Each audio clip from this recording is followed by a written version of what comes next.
Assalomu alaykum. Va alaykum assalom. Ustamsiz? Yo'q, men povurman, qozon kop qilib beraymi? Ya, Usta palakat bo'lib qoldi. Mana shu iltimos sizdan ertalabgacha qilib bering, bo'lmasa adam o'ldiradilar meni. agar men uyga kechki payt bormasam, meni xotinim o'ldiradi, aka.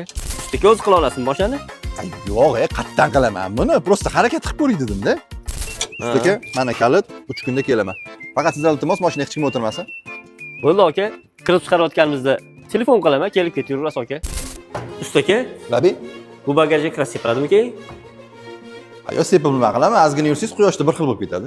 Usta, voобще zo'r chiqdi. Endi buni sepilganini hech kim bilmaydimi? Nima hech kim bilmaydi. Ustozim biladi, shogird biladi, men bilaman, siz bilasiz, Xudo biladi, aka. Akajon, mana shuni srochniy polirovka qilish kerak edi. Yo, aka, srochniy bo'lsa qilolmayman, mashinalarim ko'p edi-da. Aka, pulini beraman. Yo'q, pulini berasizmi? Ha? Unda olib kiring, qolganlarini tekin qilyapmiz-ku. Haydang.